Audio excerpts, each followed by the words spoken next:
बच्चों नमस्कार, स्वागत है आपके अपनी YouTube चैनल एग्रोटेक स्टडी में। और बच्चों मैं हूं अरविंद यादव।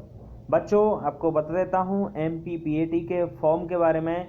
बच्चों MPPAT का फॉर्म अब बस आने ही वाला है। आपको 15 से 20 अगस्त के बीच में आपका फॉर्म आ जाएगा। तो बच्चों आपका इंतज़ार ख़त्म होने वाला है। आज का न्यू अपडेट मैं आपको बता रहा हूँ कि PAT का फॉर्म जो है आपका 15 से 20 अगस्त तक आ जाएगा। ठीक है बच्चों, तो आपका इंतज़ार ख़त्म हो जाएगा बच्चों। और मैं आपको आज इस वीडियो में MPPAT 2014 एग्ज़ाम पेपर सॉल्यूशन लेके आया हूँ। जब बच्चों ऑफलाइन पेपर हुआ करता था उस समय देखिए आप लोग क्रॉप प्रोडक्शन एंड हॉर्टिकल्चर के 50 क्वेश्चन में लेके आया हूँ। और बच्चों एक चीज़ और क्लियर कर देता हूँ मैं आपको कि अभी बहुत सारे बच्चों का कहना है कि सर जो आपकी फिजिक्स केमिस्ट्री मैथ बायो का 100 नंबर पूछा जाता है उसके भी प्रश्न करवा दीजिए जो पुराने एग्जामों में पूछे गए हैं। तो बच्चों मैं उनको भी लेकर आने वाला हूं वीडियो के माध्यम से।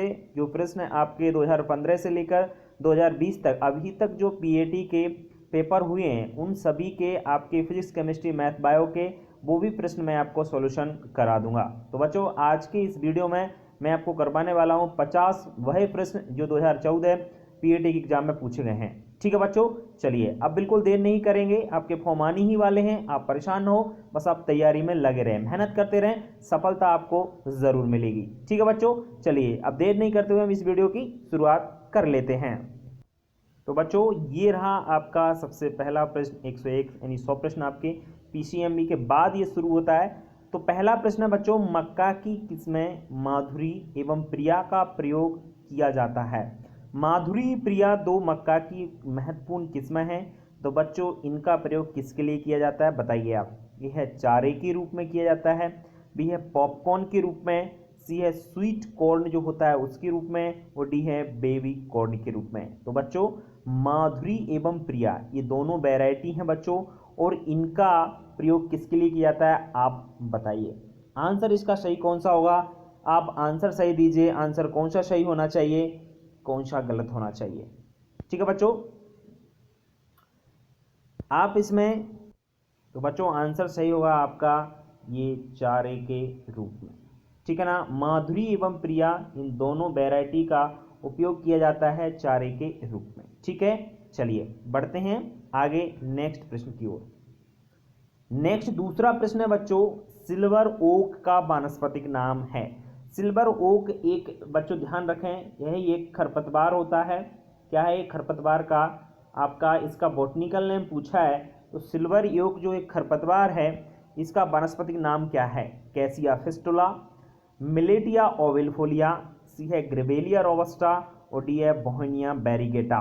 तो बच्चों सिल्वर ओक जो है इसका बॉटनिकल नेम है बोहेनिया वेरिगेटा। वैसे बोहेविया होता है, ये ध्यान रखें आप लोग। ठीक है, चलिए नेक्स्ट प्रश्न है आपका 103वां प्रश्न है बच्चों, निम्न में से किस पुष्प का प्रयोग मुर्गी के भोजन में अंडे के पीले भाग के रंग को गहरा करने के लिए किया जाता है। तो अंडे के पीले जो अंदर आपका देखा हुआ पीतक बोलते हैं इसको, तो उसका और गहरा पीला रंग हो जाए तो उसके लिए किस पुष्प का प्रयोग किया जाता है। बच्चों पुष्प ध्यान रखें, फूल कौन से फूल का प्रयोग करते हैं। तो गुलदाउदी का, बी है केसर का, सी है गुलाब का, और डी है गेंदा का। तो बच्चों याद रखना आपके मुर्गी के भोजन में अंडे के पीले भाग के रंग को गहरा करने के लिए हम प्रयोग करते हैं गेंदा के फूल का प्रयोग किया जाता है। ठीक है ना, किसका उपयोग करते हैं, गेंदा के फूल का। नेक्स्ट है आपका 104वां प्रश्न है बच्चों, भंडारण के दौरान गेहूं को नष्ट करने वाला खपरा बीटल है। यानी खपरा बीटल जो है ना उसका साइंटिफिक नेम यहाँ पे दे रखा है। गेहूं में यह कीट गेहूं को घुन कह सकते हैं, गेहूं को बहुत नुकसान पहुंचाता है। आपने देखा होगा ब्राउन कलर का ये कीड़ा होता है और भयंकर तरीके से नुकसान पहुंचाता है खपरा बीटल। बच्चों खपरा बीटल की बात करें तो नष्ट करने वाला कौन सा है, इसका साइंटिफिक नेम देख लीजिए, राइजोपरथा ड्रेमनिका, या ट्राइगोडर्मा ग्रेनेरियम, सी है ट्राइवोलियम स्पीसीज, और डी है सिटोट्रोगा ओराइजी। तो आंसर सही होगा बच्चों, याद रखें बी नंबर ट्राइगोडर्मा ग्रेनेरियम आपका खपरा बीटल का साइंटिफिक नेम है जो गेहूं में भंडारण के दौरान नुकसान पहुंचाता है। 105वां प्रश्न बच्चों, क्रॉपिंग निम्न में से किस फसल में की जाने वाली एक महत्वपूर्ण क्रिया है। क्रॉपिंग किस में की जाती है बताइए आप लोग, गन्ना में की जाती है या चुकंदर में की जाती है, जूट में या जौ में? सब जानते हैं क्रॉपिंग की जो क्रिया है बच्चों बहुत इंपॉर्टेंट है, और ये क्रिया की जाती है आपकी किस में, ध्यान रखें, गन्ने में। किस में की जाती है, गन्ने में। ठीक है, गन्ने में ये फसल गिरती है तब ये क्रिया कर लेते हैं। ठीक है, चलिए बढ़ते हैं आगे। प्रश्न नंबर 106 जो है आपका छठवां प्रश्न होगा इसके अंतर्गत, गन्ने की खेती के अंतर्गत निम्न में से किस राज्य में सर्वाधिक क्षेत्रफल है? गन्ने का क्षेत्रफल की बात कर रहे हैं, एरिया की बात कर रहे हैं, महाराष्ट्र राज्य में है या उत्तर प्रदेश राज्य में है, मध्य प्रदेश में है या बिहार में है? बच्चों उस समय तो आपका सबसे ज़्यादा जो एरिया था, जब जो 2014 सॉरी आपका 2014, जी हाँ 2014 में ऑफलाइन पेपर हुआ था, तो उस समय एरिया सबसे ज़्यादा गन्ने का था महाराष्ट्र राज्य में। लेकिन आज की डेट में हम जब बात करते हैं तो इसका सबसे ज़्यादा एरिया है और प्रोडक्शन होता है उत्तर प्रदेश राज्य में। सबसे ज़्यादा प्रोडक्शन भी और सबसे ज़्यादा क्षेत्रफल भी कहाँ पर है, उत्तर प्रदेश राज्य में। ठीक है, बढ़ते हैं आगे। 107वां प्रश्न, उपयुक्त भंडारण के लिए गेहूं के दानों बीजों में नमी की उपयुक्त मात्रा होना चाहिए। बच्चों जब हम गेहूं को भंडारित करते हैं, रखते हैं उसको, तो उसमें कितनी प्रतिशत मॉइस्चर होना चाहिए? ए 10% से कम, बी है 10 से 15%, सी है 15 से 16% और डी है 25% से अधिक। बड़ा कंफ्यूजन प्रश्न दिया है, क्यों आप सोचोगे कि कंफ्यूज कहाँ पर है? बच्चों क्या होता है मैं आपको बताऊं, जनरली आपका जो मॉइस्चर परसेंट गेहूं के लिए रखा जाता है 10 से 12%। कितना रखा जाता है? 10 से 12% रखा जाता है, लेकिन ऑप्शन में ही नहीं है 10 से 12, तो ये बड़ी विडंबना है। तो यहाँ पर इसका जो आंसर होगा वो होगा 10 से 15%। कन्फ्यूजन नहीं होना है, बहुत सारे बच्चे 10% से कम लगा के आएंगे, लेकिन नहीं, 10% से कम का किस में किया जाता है? जितनी भी ऑयल सीड क्रॉप है, ऑयल मतलब तेल वाली फसलें हैं, उनको 10% से कम अगर मॉइस्चर है तो ही उनको रखा जाता है। ठीक है, चलिए बात करते हैं नेक्स्ट प्रश्न की। 108वां प्रश्न बच्चों, गेहूं की बुवाई के लिए बुवाई के समय उपयुक्त टेम्परेचर होना चाहिए। जब हम गेहूं की बुवाई करते हैं तो उस समय टेम्परेचर कितना होना चाहिए? बहुत अच्छा प्रश्न है। 22 से 23 डिग्री सेल्सियस, बी है 30 से 35 डिग्री सेल्सियस और सी है 40 से 45 डिग्री और डी है 0 से 5 डिग्री। बहुत ही इजी प्रश्न है, सब जानते हैं टेम्परेचर होना चाहिए 22 से 23 डिग्री सेल्सियस। ठीक है, चलिए बढ़ते हैं आगे नेक्स्ट प्रश्न की ओर। नेक्स्ट 109वां प्रश्न है, रॉक फास्फेट का भूमि उद्धार, मतलब रॉक फास्फेट जो उपयोग करते हैं सुधारने के लिए किस में प्रयोग किया जाता है? कौन सी भूमि को सुधारने के लिए उपयोग करते हैं? ए है क्षारीय भूमि को, बी है अम्लीय भूमि को, सी है पथरीली भूमि को और डी है रेतीली भूमि। तो बच्चों इसमें सी और डी तो आंसर हो ही नहीं सकते, ऑप्शन बचे आपके पास दो, क्षारीय भूमि और अम्लीय भूमि। तो बताइए रॉक फास्फेट का उपयोग कौन सी मिट्टी को सुधारने के लिए किया जाता है? बहुत अच्छा प्रश्न है। एक चीज़ मैं यहाँ पे क्लियर करूँगा बच्चों, अम्लीय मिट्टी को सुधारने के लिए जनरली जो एसिडिक सॉइल है इसको सुधारने के लिए हम किसका प्रयोग करते हैं? चूना का प्रयोग करते हैं। किसका प्रयोग करते हैं? चूना का प्रयोग किया जाता है। जबकि क्षारीय मिट्टी को सुधारने के लिए हम लोग किसका प्रयोग करते हैं? ध्यान रखें, हम जिप्सम का प्रयोग करते हैं। किसका प्रयोग करते हैं? जिप्सम का प्रयोग करते हैं। लेकिन यहाँ पे बहुत अच्छा प्रश्न पूछा है जो कि एग्जाम में कई बार आपका पूछा गया है कि रॉक फास्फेट का प्रयोग, रॉक फास्फेट एक जनरली उर्वरक है, फर्टिलाइजर है, और इसका जो उपयोग है वो आप लोग ध्यान रखना, वो प्रयोग किया जाता है आपकी कौन सी मिट्टी सुधारने के लिए प्रयोग किया जाता है? क्षारीय भूमि मिट्टी के सुधारने के लिए। ठीक है ना, कंफ्यूजन दूर हुआ आपका। 110वां प्रश्न बच्चों, निम्न में से किस पौधे में सुगंधित फूल नहीं खिलते हैं? इनमें से ऐसा कौन सा फूल है जिसमें सुगंध वाले फूल नहीं आते हैं?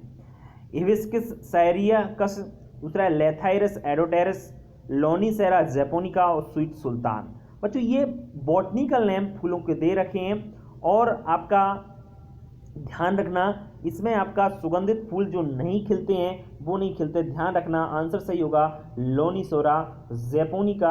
आपका जो फूल होता है उसमें फूल ये नहीं खिलते हैं, ये आपका बॉटनिकल नेम है लोनीसेरा जैपोनिका। 111वां प्रश्न है, हवा की गति को मापने के लिए किस उपकरण का उपयोग किया जाता है? हवा की गति, ध्यान रखें, स्पीड मापने के लिए जो उपकरण प्रयोग किया जाता है वो कौन सा है बताना है आपको। ए एनीमोमीटर, बी है हाइग्रोमीटर, सी है पवन चक्की और डी है उपरोक्त में से कोई नहीं। तो आंसर आपका क्या होगा बच्चों? ध्यान रखना हवा को गति मापने के लिए उपयोग करते हैं हम लोग एनीमोमीटर का। किसका प्रयोग करते हैं? एनीमोमीटर का उपयोग किया जाता है। नेक्स्ट है आपका विवादास्पद रहा था बहुत ज्यादा बीटी कपास, बैसिलस थुरिएंसिस कॉटन जो था जिसमें जीन ट्रांसफर किया गया था, किसके लिए ये रेसिस्टेंट था, किसके लिए प्रतिरोधक था? बताइए, लेपोडोप्टेरन पेस्ट के लिए, या आर्थोप्टेरन पेस्ट के लिए, या पाउडरी मिल्ड्यू फंगस के लिए, या बैक्टीरिया के लिए? बहुत अच्छा प्रश्न है और इसका आंसर बहुत इजी तरीके से आप लोग दोगे। बिल्कुल इसका आंसर सही होगा बच्चों, लेपिडोप्टेरन जो पेस्ट होते हैं। लेपिडोप्टेरा एक गण होता है, ऑर्डर होता है, जिसके अंतर्गत आपका जो कीट आता है, जिसको कह सकते हैं फल छेदक टाइप का रहता है, जो कपास के रेशे को खराब कर देता था, तो उसके लिए ये निकाला गया। ध्यान रखना, बीटी कपास। ठीक है ना। चलिए 113वां प्रश्न है, गाजर का वानस्पतिक नाम है। बच्चों गाजर का बॉटनिकल नेम क्या है? डॉकस कैरेटा है, रेफिनस सटाइवस, एलियम सटाइवम और उपरोक्मेसिक कोई नहीं। बच्चों रेफिनस सटाइवस किसका है बताइए आप लोग? मूली का है। एलियम सटाइवम किसका है? सब जानते हैं, लहसुन का है। और डॉकस कैरेटा, जी हाँ बच्चों, गाजर का बॉटनिकल नेम क्या होगा आपका? डॉकस कैरेटा। आंसर सही है ये नंबर, डॉकस कैरेटा आपका किसका बॉटनिकल नेम है? गाजर का। ये रेफिनस सटाइवस जो है ना आपका, ये किसका है? सबको पता है, ये मूली का है। किसका है? मूली का है ये आपका। और आपका ये एलियम सटाइवन है, ये किसका है बॉटनिकल नेम है? सब जानते हैं एलियम सटाइवन को। ये आपका किसका बॉटनिकल नेम है? जी हाँ, लहसुन का। ठीक है ना, ये आपको याद होना चाहिए। नेक्स्ट है, दिए गए चित्र में प्रवर्धन की कौन सी विधि दर्शाई गई है? बहुत अच्छे तरीके से चित्र को देख लीजिए आप लोग। इस तरीके से 2014 में इस प्रश्न को पूछा गया कि दिए गए चित्र में प्रवर्धन की कौन सी विधि अपनाई गई है। देखिए कलिका लगी हुई है, ऊपर से बंधा हुआ है, दोनों तरफ से बांध दिया गया और फिर इसको लगा दिया। देखिए मैं आपको बताता हूँ, इसके जो ऑप्शन है वो ऑप्शन है बीज है, या कलिका, कलम, या गूटी। बिल्कुल बच्चों बीज तो हो ही नहीं सकता, कलिका भी नहीं, कलम भी नहीं। आंसर सही होगा आपका इसका कौन सा बताइए? डी नंबर, गूटी। क्या है? गूटी। ठीक है ना। चलिए बात करते हैं आगे। चित्र आपने देख ही लिया होगा, कोई दिक्कत किसी को होगी नहीं। 115वां प्रश्न, निम्न में से कौन सी सब्जी अम्लीय है? इनमें से ऐसी कौन सी सब्जी है जो एसिडिक सॉइल्स में अच्छी तरीके से होती है? ए नंबर है रुबार, बी है शतावरी, सी है चुकंदर और डी है ब्रोकोली। बताइए कौन सी सब्जी इनमें से अम्लीय है, एसिडिक है? तो बच्चों आंसर सही है आपका इसका ब्रोकोली। ब्रोकोली आपकी एसिडिक होती है। 116वां प्रश्न है, वैसे इस प्रश्न को 2009-2010 के आंकड़ों के अनुसार मध्य प्रदेश में दानेदार फसलों की खेती के अंतर्गत कुल कितना क्षेत्रफल आया था? तो इस प्रश्न को यहाँ पर पढ़ना कोई ज़रूरी नहीं है, क्योंकि अभी अगर प्रश्न पूछा जाएगा तो 2019-20 का पूछा जाएगा या 18-19 का पूछा जाएगा। 2009-2010 का प्रश्न नहीं बनता है। 18-19 तक ही प्रश्न आपके, जो वैसे 2014 का है तो 9-10 का पूछ लिया था। तो उसी प्रकार से 2021 में जो पीएटी एग्जाम होगा तो उसमें कब पूछ लिया? 18-19 या 17-18 यहाँ तक पूछा जा सकता है। तो यहाँ पे इसको ना ठीक नहीं होगा। 117वां प्रश्न है, गेहूं की ब्राउन रस्ट बीमारी का कारण है। गेहूं की ब्राउन रस्ट जो बीमारी है इसका क्या कारण है? ये पक्सीनिया रेकोंडेटा फंगस है, कि बी है पक्सीनिया ग्रेमिनिस ट्रिटिसाई है, या आपका पक्सीनिया स्ट्राइफॉर्मिस है, और डी है पक्सीनिया ट्रिटिसाई है। बच्चे एक चीज क्लियर कर देता हूं मैं आपको, गेहूं में 3 तरह के रस्ट लगते हैं। ब्राउन रस्ट लगता है, व्हाइट रस्ट लगता है, sorry brown rust, black rust और येलो रस्ट। 3 रस्ट आपके रोग होते हैं और इसमें मैं आपको बता देता हूं बच्चों। पक्सीनिया स्ट्राइफॉर्मिस है, ये आपका किसके लिए लगता है? ध्यान रखना, ये आपका येलो के लिए। कौन सा? पीली गेरुई। नेक्स्ट आपका पक्सीनिया ट्रिटिसाई और पक्सीनिया ग्रेमिनिस ट्रिटिसाई, पक्सीनिया रेकोंडेटा ट्रिटिसाई, ये और हैं। तो ब्राउन रस्ट जो बीमारी है बच्चों, ये ध्यान रखना, इसका जो कारण है वो है आपका पक्सीनिया ग्रेमिनिस ट्रिटिसाई। ठीक है। चलिए नेक्स्ट है प्रश्न नंबर 118, पूसा सीडलेस किसकी वैरायटी है? जी हाँ, पूसा सीडलेस किसकी वैरायटी है? केला की है, किन्नों की है, अंगूर की है या अनार की है? पूसा सीडलेस, जिसमें सीड नहीं होता है बच्चों। बिल्कुल आंसर सही होना चाहिए आपका। क्या है? ग्रेप्स। जी हाँ, अंगूर। पूसा सीडलेस ये अंगूर की एक महत्वपूर्ण वैरायटी है जिसमें बीज नहीं रहता है। 119 है, प्याज का वानस्पतिक नाम है। प्याज का बॉटनिकल नेम क्या है? एलियम सैपा है, सोलेनम लाइकोपर्सिकम या एलियम सटाइवम, उपरोक्त में से कोई नहीं। देखो मैं नीचे से चलता हूँ, उपरोक्त में से कोई नहीं है तो है नहीं आंसर, इसमें से है बिल्कुल इसका एक आंसर। तो बच्चों एलियम सटाइवम मैंने बताया था ये लहसुन का है, सोलेनम लाइकोपर्सिकम ये आपका टमाटर का है। तो आंसर सही कौन सा होगा? एलियम सैपा, ये की प्याज का बॉटनिकल नेम है। ठीक है, चलिए 120 पे आते हैं। आधुनिक मृदा सर्वेक्षण तकनीक में प्रयोग किया जाता है किसका? ARIS का, लैंडसेट का, GIS या उपरोक्त सभी। तो इसका आंसर सही होगा बच्चों उपरोक्त सभी। इन सभी का प्रयोग मृदा सर्वेक्षण जब किया जाता है तो सभी का उपयोग किया जाता है। बैगन का वानस्पतिक नाम है बच्चों, बैगन का बोटनिकल नेम क्या है? Solanum melongena, solanum lycopersicon, brassica napus, brassica oleracea. बच्चों नीचे से चलते हैं। ब्रिस्का ओलेरेसिया जो है आपका किसका बोटनिकल नेम है बताइए? आप लोग सब जानते हैं ब्रिस्का ओलेरेसिया आपकी जो गोभी वर्गीय है उनमें आता है। गोभी का आपका फूल गोभी, पत्ता गोभी, इनमें आता है ब्रिस्का ओलेरेसिया, उनकी अलग से वैरायटी रहती है। ब्रिस्का नेपियर ये आपका सरसों में आ जाता है। सोलेनम लाइकोपर्सिकोन स्कुलेंटम ये आपका टमाटर का है। तो आंसर बचा आपका ए यानी सोलेनम मेलोंजना बैगन का बॉटनिकल नेम है। नेक्स्ट है आपका निम्न में से किस फसल का उपयोग तेल के साथ साथ फाइबर निकालने के लिए किया जाता है? मतलब तेल भी निकलता है और रेशा भी निकलता है। फाइबर को रेशा बोलते हैं। तो अलसी है, बी है सरसों, सी है मूंगफली और डी है उपरोक्त में से कोई नहीं। तो बच्चों आपको बताना है कि आप किस फसल का उपयोग तेल भी निकलता है उसमें और रेशा भी उससे प्राप्त होता है। बिल्कुल आंसर आपका सही होना चाहिए बच्चों, बिल्कुल आंसर सही होगा। इसका आंसर है ए अलसी। अलसी बच्चों एक ऐसी क्रॉप है जिससे हमको तेल भी प्राप्त होता है और रेशा जिससे हम विभिन्न प्रकार की रस्सियां भी बना सकते हैं। नेक्स्ट है रेफ्रिजरेशन अथवा चिलिंग के लिए उपयुक्त टेम्परेचर है। रेफ्रिजरेशन यानी जहां पर आप चिलिंग करते हैं, मतलब जहां पर बर्फ जमाने का जो काम होता है वो किस पर किया जाता है? 0 डिग्री से 5 डिग्री सेल्सियस, -5 डिग्री से 0 degree Celsius, -15 degree Celsius, -18 degree Celsius से -40 डिग्री सेल्सियस। तो इसका जो आंसर है बच्चों वो सही होगा आपका बी नंबर, यानी 5 डिग्री से 0 डिग्री सेल्सियस तक आप क्या कर सकते हो? -5 से 0 डिग्री सेल्सियस। यहाँ पर आप चिलिंग या रेफ्रिजरेशन किया जा सकता है। स्क्वैश में विटामिन मिलाने की प्रक्रिया को क्या कहते हैं? बच्चों स्क्वैश क्या होता है मैं आपको बता देता हूँ। स्क्वैश एक बनाया गया पदार्थ होता है जो कि आपके फ्रूट एंड वेजिटेबल प्रोसेसिंग के अंतर्गत आता है, प्रिजर्वेशन के अंतर्गत आता है, जो कि हम किसी भी फल से बनाते हैं और इसको बनाने के लिए मिलाने की जो प्रक्रिया है क्या कहते हैं? विटामिन मिलाने की प्रक्रिया को कैनिंग कहते हैं, या बी है पास्चुराइजेशन बोला जाता है, सी है सल्फुराइजेशन और डी है फर्टिफिकेशन। तो बच्चों याद रखना स्क्वैश में विटामिन मिलाने की जो प्रक्रिया है उसको बोला जाता है फर्टिफिकेशन। क्या बोला जाता है? आंसर डी सही होगा। फर्टिफिकेशन के अंतर्गत स्क्वैश में विटामिन मिलाया जाता है। नेक्स्ट प्रश्न है दिए गए चित्र में प्रवर्धन की कौन सी विधि दर्शाई गई है? ये दूसरा प्रश्न है बच्चों जिसमें चित्र दिया गया है। तो प्रवर्धन यानी प्रोपेगेशन की ऐसी इनमें से कौन सी जो विधि है चित्र में देखिए अच्छी प्रकार से आप लोग देख लीजिए कि एक कलिका और दूसरी कलिका है, दोनों कलिका ला करके उसमें सेट की जा रही हैं। अब इसके ऑप्शन भी आप लोग देख लीजिए। ऑप्शन है तो कलिका है, बी है बीज है, सी है गूटी, या डी है कलम बांधना। तो बताइए ये क्या काम चल रहा है? जिस तरीके से बच्चों मैं आपको बता देता हूँ कि देखो यहाँ पर इन दोनों को सेट करके और इसको बांध दिया जाएगा तो इसको क्या कहा जाएगा? बताइए कलिका, बीज, गूटी, कलम बांधना। तो गूटी और बीज तो इसके आंसर नहीं है, ए या डी इनमें से कोई आंसर होगा। तो बताइए आप लोग कौन सा आंसर होगा? बिल्कुल सही बताइए आप लोग कौन सा आंसर होगा? जी हाँ बच्चों आंसर सही होगा कलम लगाना। ठीक है चलिए नेक्स्ट है गेहूं का सेहूं ईयर कोकल जो कि आपका रोग है निम्न में से किसके कारण होता है? ए बैक्टीरिया के द्वारा, बी है सूत्रकृमि जिसको नेमाटोड के द्वारा कहते हैं, सी है फफूंद यानी फंगस के द्वारा और डी है परजीवी। तो बच्चों गेहूं का सेहूं रोग ईयर कोकिल रोग किसके कारण होता है? आंसर आपका एकदम सही होना चाहिए। ये जड़ में लगता है बच्चों, ये आपका गांठें बना लेता है जिसके कारण जो पोषक तत्व और पानी है वो पूरे पौधे में नहीं पहुंच पाते हैं। कौन सा है? आंसर सही होगा आपका बी नंबर सूत्रकृमि या नेमाटोड इसको बोला जाता है। ध्यान रखना क्या बोला जाता है? नेमाटोड इसको बोला जाता है। क्लियर? चलिए नेक्स्ट है आपका फसलों को उगाने के किस मौसम को रबी कहा जाता है?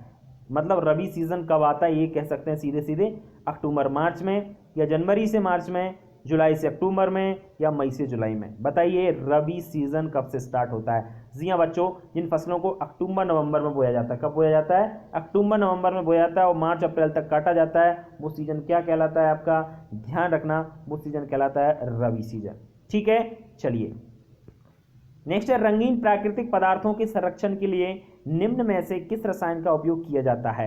रंगीन पूछ रहे हैं ये, मतलब कलर उसमें है, ठीक है ना?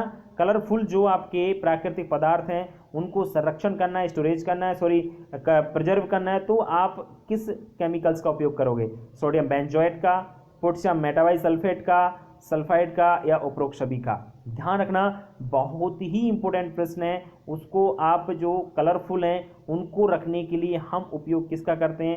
ध्यान रहे, बहुत अच्छी तरीके से बता रहा हूँ आपको, पोटेशियम मेटाबाइसल्फेट का। सोडियम बेंजोएट क्रिया कर देगा, इसलिए पोटेशियम मेटाबाइसल्फेट याद रखना। मध्य प्रदेश के लिए कपास की निम्न में से कौन सी किस्म उपयुक्त है? शारदा एवं सुरभि, रोहित एवं शामली, खंडवा 3 एवं विक्रम। तो बिल्कुल खंडवा 3 और विक्रम इसका आंसर सही होगा। इन दोनों वैरायटी को मध्य प्रदेश में उगाया जाता है कपास की विशेषकर। गोल्डन डोरेंटा एवं आयरेशन का प्रयोग किया जाता है किसके लिए? हेज के रूप में। ये आपके गोल्डन डोरेंटा एवं आयरेशन, ये दोनों आपके, ये समझ लीजिए किससे रिलेटेड है, ये ध्यान रखना आप लोग। ये आपके फ्लावर प्रोडक्शन से हैं, जिसमें हम लोग हेज के रूप में प्रयोग करते हैं इनको, या एज के रूप में रंगीन फूलों के लिए, या उपरोक्त सभी। तो याद रखना आपका गोल्डन डोरेंटा और आयरेशन ये कटीले पौधे होते हैं, इनका उपयोग मोस्टली हेज के लिए यानी बाड़ के रूप में किया जाता है।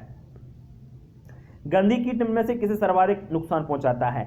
गंधी कीट, बच्चों याद रखना, गंधी जो कीट होता है ये किसको नुकसान पहुंचाता है, ये बात कही जा रही है, तो आप लोग बताइए। चावल को, बी है मक्का को, सी है सोयाबीन को, और डी है मूंगफली को। तो बच्चों आंसर सही होगा चावल। चावल को ये भयंकर तरीके से नुकसान पहुंचाता है गंधी बात। नेक्स्ट है, जेली में उपयुक्त खटास अम्लता की मात्रा कितनी होनी चाहिए?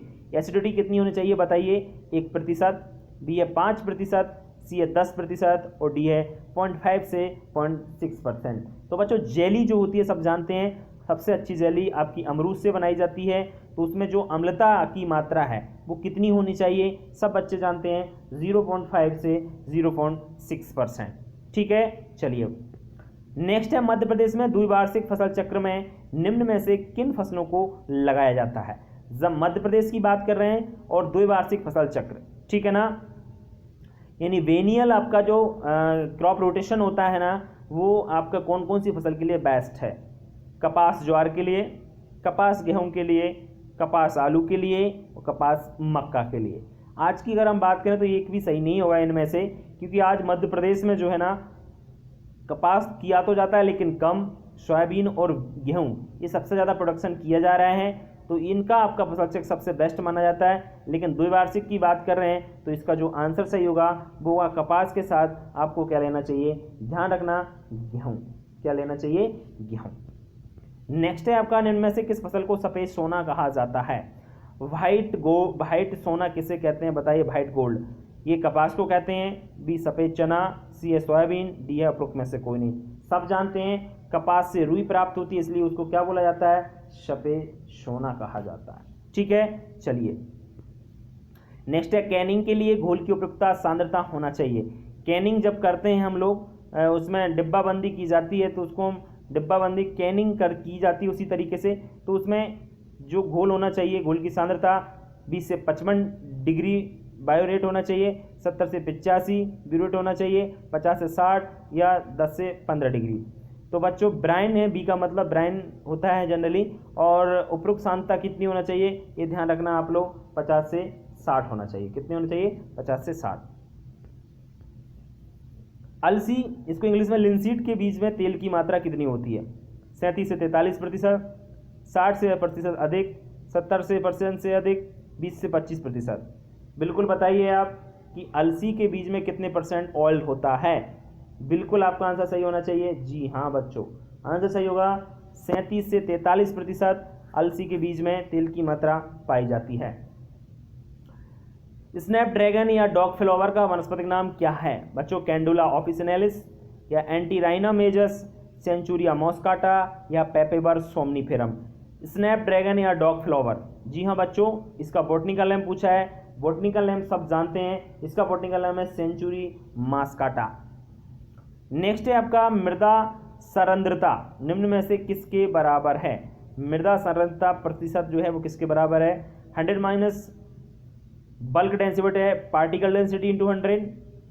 ध्यान रखना इसका आंसर ए ही सही है, और बाकी कहने से बता देता हूँ आपका इसका जो आंसर है वो क्या है? 100 माइनस स्थूलता घनत्व बटा कण घनत्व इंटू 100। ठीक है ना, ये ध्यान रखना, कई बार प्रश्न आपके एग्जाम में पूछा चुका है, बहुत ही इंपॉर्टेंट है। नेक्टर एवं आरटीएस में सल्फाइड की उपयुक्त मात्रा होती है 100 ppm, 350 ppm, 250 ppm या 750 ppm। नेक्टर एवं आरटीएस का मतलब होता है, नेक्टर एक पदार्थ होता है जो कि आपको परीक्षित पदार्थों में बनाया जाता है, तो उसमें सल्फाइड की मात्रा कितनी होती है ये ध्यान रखें आप लोग। ये प्रिजर्व पदार्थ है, उसमें होती है 250 ppm। कितनी होती है? 250 ppm। हाइड्रोलिक बल किसके बराबर होता है? क्षेत्र इंटू पानी की ऊंचाई बटे पानी का घनत्व, 1/2 क्षेत्रफल इंटू पानी की ऊंचाई पानी का घनत्व, 2 क्षेत्रफल इंटू पानी की ऊंचाई पानी का घनत्व। आंसर सही होगा बच्चों, इसका है आपका आंसर ए नंबर। हाइड्रोलिक जो फोर्स होता है ना, वो क्षेत्रफल इंटू पानी की ऊंचाई बटे पानी का घनत्व के बराबर होता है। Central institute for cotton research कहाँ पर स्थित है? नागपुर में, भोपाल में, मुंबई में या अहमदाबाद में? जी हाँ बच्चों, central institute for cotton research. इसका आंसर सही है, नागपुर में ये आपका स्थित है। कहाँ पर है? नागपुर में। ठीक है। 142 प्रश्न, भारत में खेती की जाने वाले कुल क्षेत्रफल का कितना भाग सिंचित है? देखो आज की बात करें तो आज भी उतना ही है, थोड़ा सा बढ़ा हुआ है, लगभग उतना ही है। ध्यान रखें, थोड़ा सा इंक्रीज हुआ है, ध्यान रखना आप लोग। आजकल तो ज़्यादा हो गया, 40% से अधिक हो गया। किससे? 40% से अधिक हो चुका है टोटल क्षेत्रफल का, आपका खेती की जाने वाले टोटल क्षेत्रफल का। 143वां प्रश्न है, 1 हेक्टेयर में कितना क्षेत्र आता है? 10,000 वर्ग मीटर, 12,000 वर्ग मीटर, 4,000 वर्ग मीटर या 800 वर्ग मीटर? सब जानते हैं 1 हेक्टेयर बराबर होता है 10,000 वर्ग मीटर। ठीक है। नेक्स्ट है, ट्रैक्टर में प्रयोग किए जाने वाले इंजन निम्न में से किस प्रकार का होता है? अंतर्दहन इंजन होता है या बाह्य दहन इंजन होता है, यांत्रिक दहन इंजन होता है या उपरोक्त सभी होते हैं? सब जानते हैं ट्रैक्टर में प्रयोग किए जाने वाला इंजन होता है यांत्रिक दहन इंजन। कैसा? यांत्रिक दहन इंजन। किस फसल की उन्नत पैदावार को पीत क्रांति कहा जाता है? पीली दाल को, दानेदार फसल को, तेलीय फसल या उपरोक्त सभी? जी हाँ बच्चों, ध्यान रखना, ऑयल सीड जो क्रॉप है उसको पीत क्रांति कहते हैं। क्या कहा जाता है? येलो रेवोल्यूशन कहा जाता है। नेक्स्ट है, माल्टिंग के लिए जौ में नमी की मात्रा कितने प्रतिशत होना चाहिए? कितनी होना चाहिए? ए 20 से 25%, बी है 20 से 21%, सी है 14 से कम प्रतिशत या डी है 2% से कम? तो बताइए, माल्टिंग जो बनाया जाता है जौ से, उस समय नमी की मात्रा जौ में कितनी होना चाहिए? ध्यान रखना आप लोग, 14% से कम। कितनी? 14% से कम। नेक्स्ट है, कपास में जैंथोमोनास एक्सोनोमिस आपका मालवीय सीरम किस बीमारी का कारण है?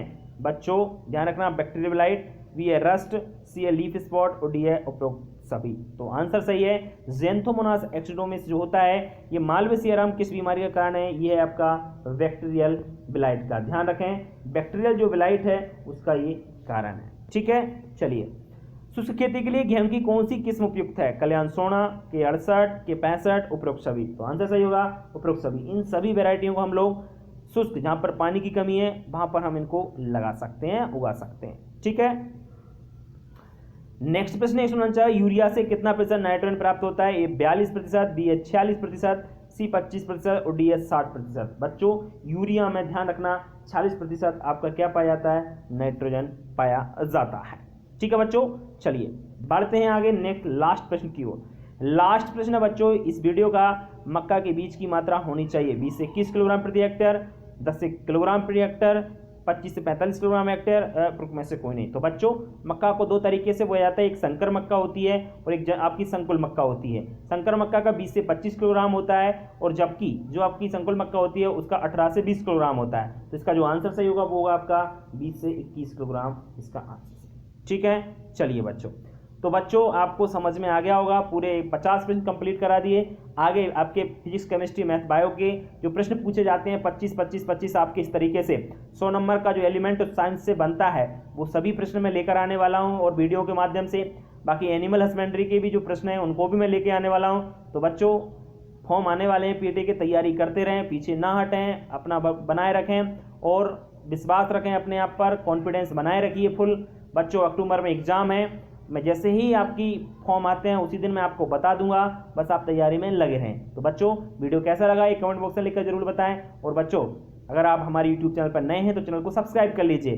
12th के छात्र हैं तो पूरे वीडियो आपको 12th को मिल जाएंगे और कहीं समस्या आती है तो आप हमारे मोबाइल नंबर पर भी संपर्क कर सकते हो। आपको पता ही है हमारा मोबाइल नंबर 7224002628 पर आप कॉल करिए या व्हाट्सएप पर भी आप अपना क्वेश्चन पूछ सकते हैं। तो बच्चों आज के लिए इतना ही, कल फिर मिलेंगे नई वीडियो के साथ, तब तक के लिए बच्चों नमस्कार।